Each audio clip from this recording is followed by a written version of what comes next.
¿Qué es la teología fundamental? Y una reflexión previa. En los comienzos de la Iglesia, San Pedro invitó a algunas comunidades cristianas que vivían en diversas regiones de Asia Menor a dar testimonio de su fe en Jesucristo. Estad, siempre dispuestos a dar respuesta a todo el que os pida razón de vuestra esperanza. Esta tarea señalada por el apóstol constituye el núcleo mismo de la teología fundamental. Para comprender el texto, conviene tener en cuenta la situación en la que ha sido escrito. Nos encontramos en torno al año 64 o 67, fecha en que posiblemente tuvo lugar el martirio de San Pedro.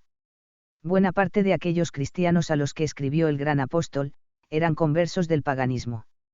Se encontraban en medio de una sociedad alejada de Dios, expuestos a un doble peligro, uno interior que hacía difícil la perseverancia en la fe, y otro exterior que era la amenaza de muerte. Cuando un cristiano se mantenía fiel a Cristo y actuaba según sus creencias, en aquel ambiente adverso, podía ser no solo discriminado, sino también perseguido e incluso ejecutado. El objetivo fundamental de San Pedro parece ser, por tanto, dar una doble respuesta en esta compleja situación. Por un lado, quiere consolar a los suyos y exhortarles a mantenerse firmes en medio de las adversidades. Y por otro, les aconseja explicar hondamente la propia actitud a los demás, con el fin de que éstos los comprendan cada vez mejor. Vamos a considerar los 4 aspectos fundamentales de esta exhortación. 1. Siempre dispuestos. Se trata de una tarea permanente. Donde quiera que se encuentren los cristianos, tienen que estar dispuestos a dar testimonio de su fe. Lo hacen, en un principio, por su mera presencia en las encrucijadas del trabajo, en la vida pública y privada, con su modo ordinario de pensar y actuar, juzgar y reaccionar.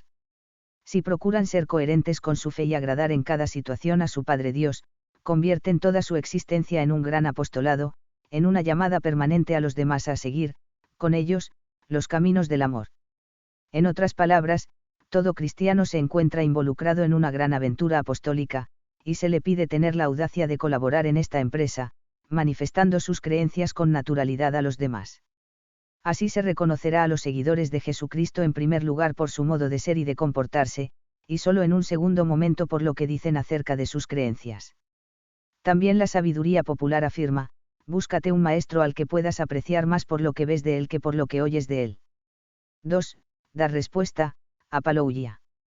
La palabra griega apalougia significa una defensa contra acusaciones o sospechas.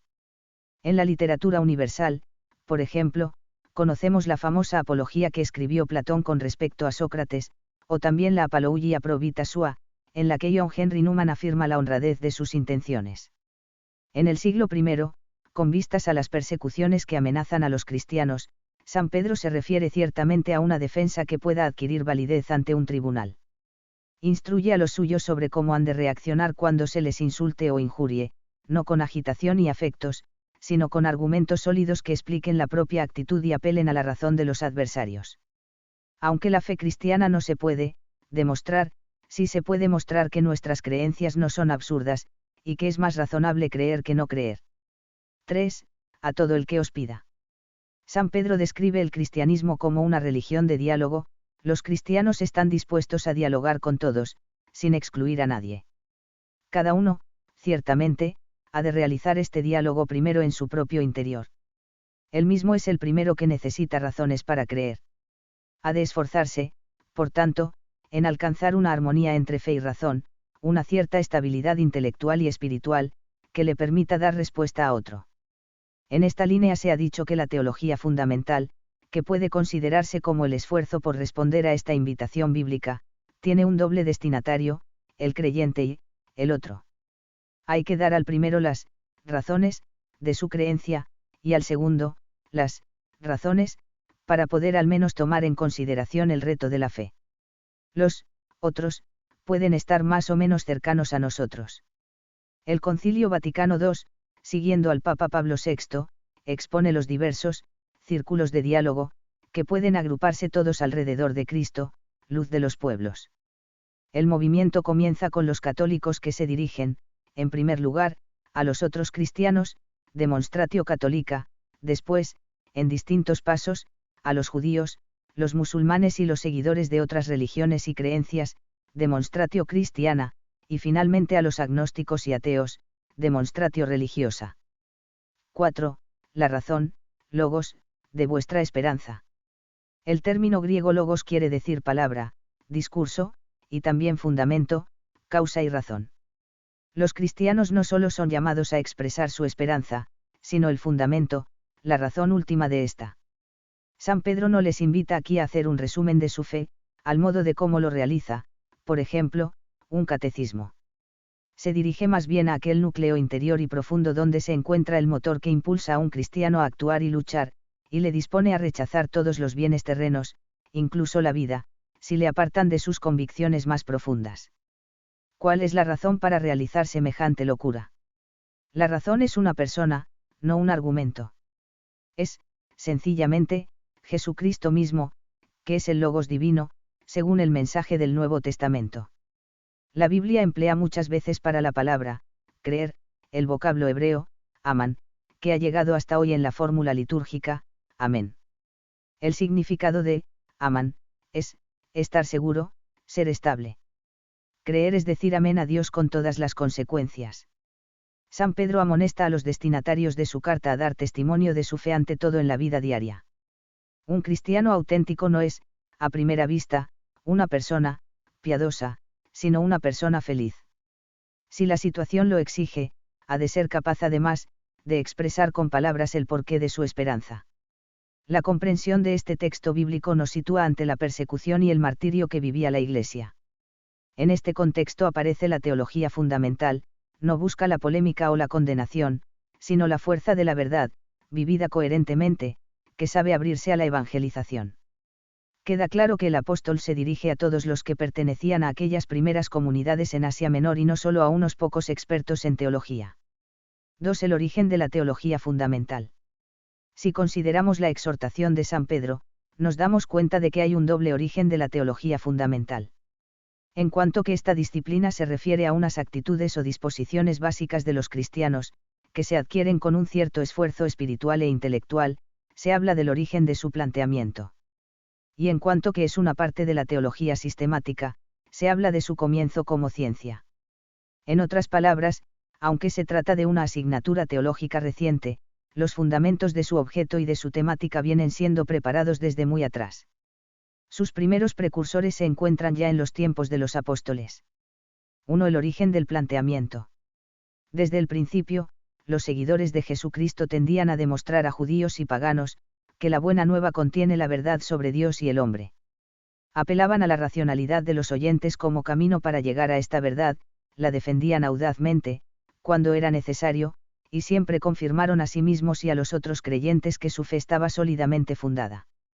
Ya hemos mencionado que un cristiano solo puede explicar su fe a otro, si ha adquirido una cierta claridad acerca de su propia situación de creyente, es decir, si ha conectado armónicamente los contenidos de la fe con la estructura del espíritu humano. Así, la teología fundamental acaba siendo una reflexión sistemática y científica a partir de una actitud espontánea que, de una manera o de otra, surge en todo creyente. Se trata de la actitud teológica básica, la de la fe que busca entender, fides quaerens intellectum, o si se prefiere, de la inteligencia del creyente que se pregunta a sí misma, que se hace reflexiva en un intento de integrar lo que sabe y lo que cree. 2. El comienzo de la ciencia. La teología fundamental tiene una historia reciente. Nace de la apologética, defensa de la fe, a la que comienza a reemplazar a partir del siglo XIX, y plenamente en el siglo XX. No se trata solo de un cambio de nombre, sino de una nueva orientación y comprensión de la tarea que se quiere realizar. Los teólogos ven cada vez más claramente la necesidad de legitimar la fe, en un discurso también válido a los ojos de los no creyentes, pero sin la pretensión de situarse en una posición metódicamente aséptica, sin prescindir de la fe. Además, quieren dirigirse a los hombres de su tiempo, profundamente marcados por la evolución de la cultura, de la ciencia y del pensamiento filosófico y religioso. En esta nueva situación, el ciclo de la apologética queda agotado, y surge entonces algo que continúa el esfuerzo de aquella pero que a la vez es distinto. Es la teología fundamental. La nueva disciplina aparece por primera vez en los documentos oficiales de la Iglesia como una de las partes de la teología en la Constitución de Ius Scientiarum Dominus de Pío XI. Posteriormente, sin embargo, desaparece, hasta el punto de que el Concilio Vaticano II, 1962-1965, no la nombra. Solo varios lustros después se vuelve a hablar de la teología fundamental, precisamente en 1976, año en el que se publica un documento sobre la formación teológica de los futuros sacerdotes. En este documento, la teología fundamental viene descrita con algún detenimiento. Todas las materias teológicas, se afirma, suponen como base del propio procedimiento racional la teología fundamental. A continuación se describe su carácter introductorio al misterio de Cristo y a la entera teología, su naturaleza de teología de diálogo, su relación con la cultura, la historia y el lenguaje. El documento de 1976, sin embargo, pasó bastante inadvertido, quizá porque poco después apareció una nueva regulación de los estudios eclesiásticos. La Constitución Apostólica Sapientia Cristiana de 1979 considera la teología fundamental como una de las disciplinas obligatorias, después de la Sagrada Escritura, ya que se ocupa de las bases mismas de todos los demás tratados teológicos. También la encíclica Fides et Ratio de Juan Pablo II la nombra explícitamente, afirmando, la teología fundamental, debe encargarse de justificar y explicitar la relación entre la fe y la reflexión filosófica. ¿Cómo se puede, entonces, definir la identidad de este tratado teológico, es decir, su objeto y su método? Y el objeto de la teología fundamental. Como su nombre indica, la teología fundamental considera los presupuestos, el fundamento, de la labor teológica. Expone aquellas realidades básicas que son, el soporte o la puerta de entrada de la teología, y que, sin constituir los misterios primeros, son las formas radicales como esos misterios llegan al hombre. ¿Cuáles son estas formas radicales? ¿Cómo es posible que el hombre tenga noticias del Dios trascendente y eterno, que pueda hablar sobre el ser absoluto e insondable, y más aún, que pueda hablar con él? Dios mismo ha tomado la iniciativa. Ha salido al encuentro del hombre, se ha revelado, con el fin de que el hombre le pueda conocer y amar con una profundidad mucho mayor que antes. En el cristianismo, el inicio viene de la encarnación del Verbo.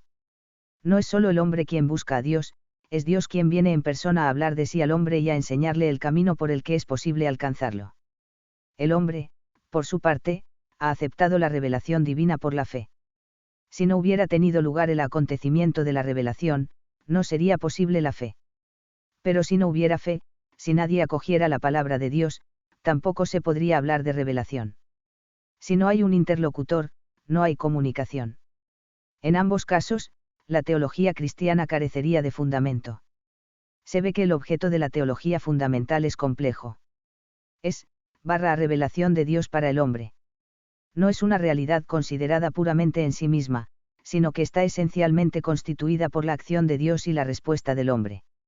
Es, por un lado, la revelación divina, en cuanto tal revelación, sub ratione revelationis, y es, por otro lado, la revelación divina en cuanto se dirige al hombre como su destinatario, quien tiene razones para acogerla, sub ratione credibilitatis. La noción de credibilidad expresa que la revelación es una realidad distinta de la luz de la razón, pero que, al mismo tiempo, existe para ser recibida como tal revelación por el hombre. Hay continuidad y discontinuidad entre ella y el espíritu humano. Revelación y credibilidad forman parte esencial del objeto primario de la teología fundamental. A ella se une, como objeto secundario, el acto de fe al que se dirigen tanto la revelación como la credibilidad. Todo el estudio se centra en la contemplación de Cristo, que mantiene una relación directa y única con los tres puntos focales de la teología fundamental, es la plenitud de la revelación divina, la fuente de la credibilidad y la clave de toda nuestra fe. 2. El método de la teología fundamental. El nombre de nuestra disciplina está compuesto de dos palabras, un sustantivo y un adjetivo, teología fundamental. Mientras que el objeto, el contenido, se centra en la explicación del adjetivo, señalando las bases de todo quehacer teológico, el método se fija en el sustantivo, se trata esencialmente de hacer teología. Puede permitirse, de modo subordinado y adicional, también un planteamiento apologético, en cuanto que se quiere defender la fe con las fuerzas de la razón. Pero nunca hay que olvidar que, al dialogar con los otros, se debe evitar el peligro de fomentar una ambigua cultura de unificación universal, que pretenda negar lo específico cristiano y relativizar la fe con respecto a otras confesiones y religiones. En suma, podemos decir que la teología fundamental nos lleva a seguir un método esencialmente teológico, con aportaciones apologéticas, enriquecido por una fuerte dimensión dialogal. 1. El carácter esencialmente teológico. En la Constitución dogmática sobre la fe, Dei Filius, el Concilio Vaticano I se ocupó especialmente de las relaciones entre fe y razón. Afirmó que el asentimiento de la fe a la revelación está racionalmente justificado sobre la base de argumentos extrínsecos. Debido a las circunstancias del tiempo, optó por una postura más bien racional y en defensa de la apologética. Pero, aunque esta postura sea fruto de nobles aspiraciones, no se puede negar que puede llevar a ciertos peligros. Cuando se pone un acento excesivo en la argumentación racional, se puede perder el sentido del misterio que, primariamente, necesita expresarse por sí mismo. Los primeros teólogos fundamentales albergaban, por esto, un cierto recelo frente a todo lo que pudiera ser estimado como apologético. Pero pronto se dieron cuenta de que en la práctica es casi inevitable acudir también a este método, sobre todo al tratar de la credibilidad, que subraya el aspecto humano tanto de la fe como de la revelación. Así muchos teólogos fundamentales han retornado de una u otra forma a la problemática de fondo de la apologética, ya que quieren responder a la invitación bíblica de dar razones de su esperanza, de modo coherente y comprensible incluso para una persona no creyente. Al hacer apologética tratan de ponerse en el lugar del otro, fuera de su propia fe. Emplean un método de búsqueda de la verdad, y no un método que investiga la verdad que ya se tiene. Pero al considerar un objeto no se puede prescindir del sujeto que realiza tal consideración. Un teólogo fundamental no puede dejar de lado su fe cuando estudia la misma fe. Asume la tarea de elaborar una teología de la revelación a partir de la misma revelación que, al fin y al cabo, no es un asunto humano, sino misterio y don de Dios. La teología fundamental propiamente dicha es una reflexión en el interior de la fe. Reclama la metodología que regula el saber de la fe. Presta particular atención al conocimiento de la Sagrada Escritura, al testimonio de la tradición, a las enseñanzas del magisterio, así como al modo en que estas realidades han sido vividas y explicadas en la Iglesia a lo largo de la historia. Esta forma teologal de la teología fundamental se halla en la línea de la constitución Dei Verbum, porque va de la acción de Dios a la recepción humana. 2. La dimensión dialogal. El cristianismo nace de un diálogo esencial entre Dios y el hombre que se prolonga en el corazón de cada creyente. Dios toma la iniciativa y habla, el hombre escucha y responde. Comienza a entablar un diálogo entre fe y razón en la propia reflexión creyente. Pero un cristiano no vive una fe individual ni solo interior. En la medida en que la fe afecta a su entera existencia, le impulsa a salir de la pura individualidad y dirigirse a los otros. La existencia humana está formada de interioridad y exterioridad, dimensión personal y social, pensamiento y acción, y con todas estas dimensiones se siente el hombre en una relación necesaria. Sabe, además, que la fe es anuncio de la salvación a la que están llamados todos los hombres, y descubre pronto su dimensión social y apostólica, misionera, evangelizadora. El apóstol San Pablo, haciendo suyo el Salmo 116, 10, afirma, creí y por esto hablé, también nosotros creemos y por eso hablamos. Hace referencia a la actitud de los primeros cristianos, que se niegan a obedecer a la autoridad cuando ésta quiere reducirlos al silencio, no podemos callarnos. En el horizonte de estos textos se puede comprender que los documentos más recientes del magisterio destaquen la importancia de la comunicación, como tarea importante de la teología fundamental. El documento sobre la formación teológica de los futuros sacerdotes, de 1976, por ejemplo, la llama Teología de Diálogo, y explica, la teología fundamental se estudiará, en el contexto, de las relaciones entre la fe, las culturas y las grandes religiones. El Papa Juan Pablo II sigue en la misma línea cuando expone que esta nueva disciplina hace referencia a las cuestiones sobre el ecumenismo, las religiones no cristianas y el ateísmo. Por esto se ha dicho que la teología fundamental es un lugar de diálogo, de frontera, no solo con las otras religiones, sino también con las diversas formas de ateísmo especulativo y práctico. De hecho, el magisterio de la Iglesia está desarrollando, desde hace unas décadas, una honda antropología y espiritualidad del diálogo. Este no sustituye el anuncio, sino que es anuncio en su forma de humildad, es el anuncio evangélico que se hace, peregrino junto al hombre. Quiere servir a la revelación de Jesús. En este sentido dijo Juan Pablo II en un gran encuentro ecuménico, no vengo a proponer utopías, ni polémicas, sino a Cristo.